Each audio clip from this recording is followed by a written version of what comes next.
বোলপুরে বহু পুরাতন কালী মূর্তি পাওয়া গেছে। বোলপুর নিচুপুরটি রথতলায় একটি পুরনো বাড়ি ভাঙতে গিয়ে মিলল অনেক পুরনো দিনের পিতলের কালী মূর্তি। চাঞ্চল্য ছড়িয়ে পড়ে এলাকায়।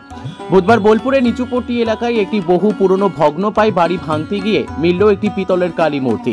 এই ঘটনা এলাকায় চাউর হতেই চাঞ্চল্যের সৃষ্টি হয়েছে। স্থানীয় বাসিন্দারা মূর্তিটি উদ্ধার করে এলাকা ঘিরে রেখেছে। স্থানীয় সূত্রে খবর, এই জায়গায় বহুকাল আগে একটি কালী মন্দির ছিল। তারপর সেখানে বাড়ি নির্মাণ করা হয়। বাড়িতে কেউ থাকতো না। পরে বাড়িটি যখন ভাঙা হয় তখন ওই বহু পুরনো বাড়িতে পিতলের কালী মন্দির উদ্ধার হয়। ঘটনার খবর পাওয়া মাত্রই ভক্তদের ভিড় লক্ষ্য করা যাচ্ছে ওই জায়গায়। কাজী আমিরুল ইসলামের রিপোর্ট, এস নিউজ বাংলা। কি দেখলেন আজকে? এখানে দেখলাম বলতে এই জায়গাটি বর্তমানে হাত বদল হয়ে একজন ভাঙাভাঙি করছিল। তো এখানকার স্থানীয় কিছু দু চারজন দোকানদার তারা সকালে একটু ধূপ ধুনোর গন্ধ পেয়ে এদিকে তাকিয়ে দেখে একটি মূর্তির হাত বেরিয়ে আছে। পরে আমাদের এইখানকার স্থানীয় একটি ছেলে ব্রাহ্মণের তাকে ডেকে তারা এই মূর্তিটি উদ্ধার করে। ছেলেটির নাম হচ্ছে রামকৃষ্ণ চ্যাটার্জি। এবং এই মূর্তিটা এখানে দীর্ঘদিন ধরে বহু পূর্বে সেই সিপাহী বিদ্রোহের আমল থেকে এখানে একটা পঞ্চমুণ্ডির আসন হয়ে কালী প্রতিষ্ঠিত ছিল। সেই বর্তমানে সেই মা কালীর পুজো বোলপুর কালী বারোয়ারি তলায় অনুষ্ঠিত হয় চৈত্র মাসের 20 তারিখের পর শেষ মঙ্গলবার। এবং সেই মূর্তির পুজো দেওয়ার আগে আমরা এখানে এই মাটিতে এসে পুজো পাল দিয়ে সংকল্প করে তবে সেই পুজোটা শুরু হয়।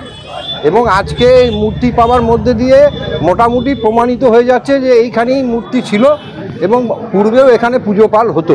এরপরে কি চিন্তা ভাবনা রয়েছে এখানে?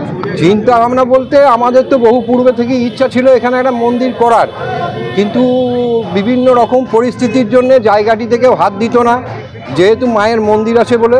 তাই এরা বর্তমানে ভাঙাচোরা করার ফলে মা আবার স্বমহিমা নিজের জায়গায় ফিরে এসছে। জায়গাটা কাজ ছিল এটা?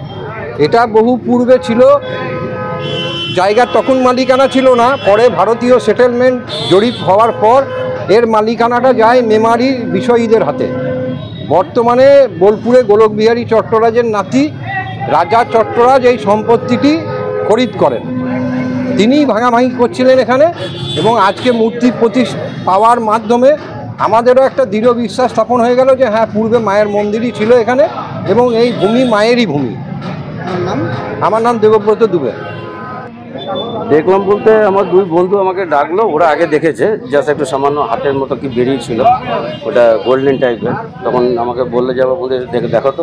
এসে আমি দেখলাম, তখন দেখলাম যেটা পুরোটাই মূর্তি। তো ওরা বললো তুমি ব্রাহ্মণের ছেলে, তুমি দেখো। ওরা হাত দিতে পারছে না, দিয়ে আমি ওটা বার করলাম। মাটির ভিতরে ছিল, মাটির ভিতর থেকে বার করে গঙ্গা জল দিয়ে স্নান টান করে ওখানে বসিয়ে দেওয়া। বলতে পারবো না কি ছিল। এমনি তো আমি দেখতাম পুরো পুরোনো বাড়ি, এমনি কেউ বাস করতো না বহুদিনকার আগে। একটু ওটা বলতে পারবো না, ওটা আমার জানা নেই কি হতে চলছে না চলছে। না, ভাঙাভাঙি কদিন ধরেই চলছিল। তা এই জায়গা পরিষ্কার চলছিল। পরিষ্কার করতে গিয়ে তখনও বেরোয়, আজকেই জাস্ট ওটা পরিষ্কার করে বেরিয়ে গেছে। আজকেই রিসে হঠাৎ মানে মাটির ভেতরেই ঢুকেছিল, মাটির ভেতর থেকে বার করা হয়েছে। ওটা কালী মূর্তি।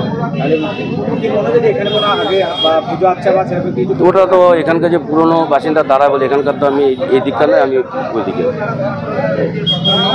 রামকৃষ্ণ চ্যাটার্জি।